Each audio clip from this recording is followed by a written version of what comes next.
মই এইকেইদিন ৰামায়ণ চাই আছোঁ আৰু ৰামায়ণত দেখা পালোঁ কুম্ভকৰ্ণ, তাৰপিছত ঘটোৎকচ, তাৰপিছত অকাসুৰ, বকাসুৰ যিমান আছিল গোটেইকেইটা লগ হৈছিল।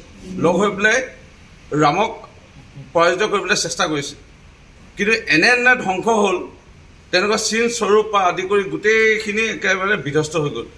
এতিয়া এই যে ৰামায়ণৰ কাহিনীটো লৈ পেলাই মোৰ মনত পৰিছে, এতিয়া এই অকাসুৰ, বকাসুৰ, নকাসুৰ যিমান আছে, যিমানে লগ লাগক, ভাৰতীয় জনতা পাৰ্টীৰ মিত্ৰজোঁটৰ যি চৰকাৰ চলি আছে, অৰ্থাৎ ৰামৰ লগত আছে হনুমান, হনুমানৰ লগত আছে যিমান দেৱতা, সকলোৱে আমি যিসকল ভাল চিন্তা কৰা, ৰাইজৰ সৎ চিন্তা কৰা, ৰাইজৰ ভাল চিন্তা কৰা, বিদেশী অনা কথা চিন্তা নকৰা যিসকল আছে, যিসকলে ইয়াত শান্তিপূৰ্ণভাৱে চলাটো বিচাৰে, ধৰ্ম প্ৰতিষ্ঠা হওক।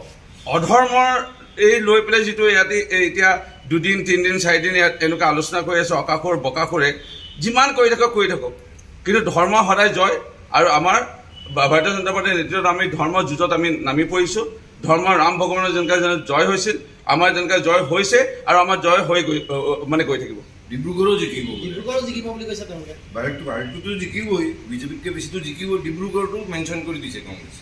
মই ইমানে ক'লোঁ, মই চাব গ'লে বিহুৱা, কিন্তু মই বিহুৱতী হৈ পেলাই নাচিম যদি অন্য দল জিকে।